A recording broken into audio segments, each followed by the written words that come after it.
part 2 of my story. I believe I left off with Tim isn't some shadowy figure. He's someone you see at the grocery store. He performs at local bars. He blends in. He smiles on cue. He appears harmless. But as women, we're trained to assess danger. To read the room, clutch your keys, politely laugh when uncomfortable, because upsetting a man can be dangerous.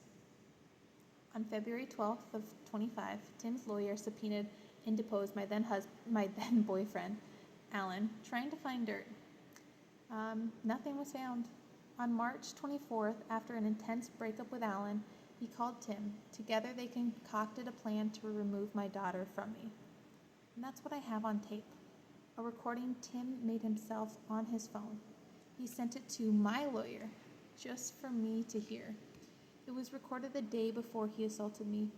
A man openly mocking the law, laughing about how crazy I am for not accepting his peace offerings, joking about how poor I am, how ungrateful, how irrational, just because I called the police when he violated the order protecting me. This is not remorse, not misunderstanding. This is contempt. Contempt for the law, for boundaries, for women who say no.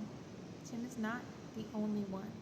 He represents a pattern survivors know too well. The man who harms and walks away untouched. The man who confesses and faces no consequences. And that's why this matters.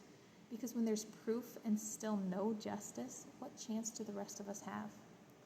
I share this not just for me, but for all of us. If a recorded confession doesn't lead to justice, what does? We deserve better. We deserve to be heard.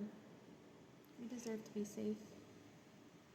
So on March 25th, Tim took my daughter for his parenting time and didn't return her at 5.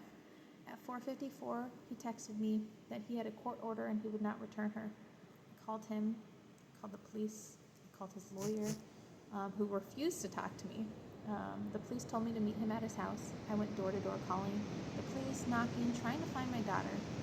The door opens. Tim is waving a court order claiming full custody without any police investigation, CPS involvement, or checks and balances. I snatched the paper and he chased me, bear hugging me, ripping it away. I asked where my daughter was. And you can hear all of this on the 911 call, just before he tackled me from behind and put me in a chokehold. You hear me struggle for 72 seconds, fighting for my life. I didn't know how much I wanted to live until that moment. When he finally loosened his grip, I crawled away, too weak to stand. He jumped on my back, choking me again. I bit his thumb while he whispered, "I loved you once." I begged him to let me go. The police sirens arrived and he finally released me. I was arrested, facing trial for home invasion and domestic violence, despite all evidence proving otherwise. Tim may never be charged with assault despite his own recorded confession. He may never be held accountable for violating the PPO despite openly admitting it.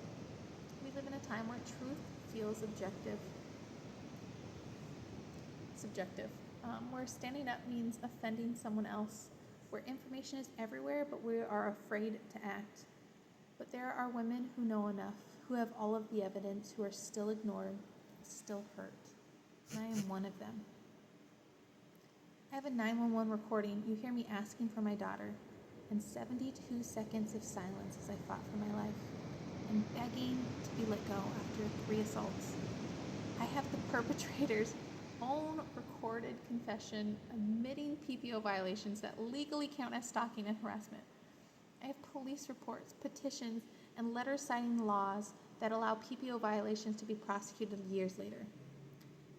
Lawyers have told me, based on the evidence, there should be charges for kidnapping, assault, stalking, and PPO violations. But the system says that's just not how it works. And when you ask why, they say there's no consistency in how those laws are applied. And that is the problem. We know the system is broken. We, the people inside, know it's broken. And while we wait, women lose their lives every single day. So when we say, I don't want to get involved, we become part of the silence that lets this keep happening. I'm not sharing this for pity. I'm sharing because I believe change begins when someone speaks up. And I will keep speaking until we feel safe enough.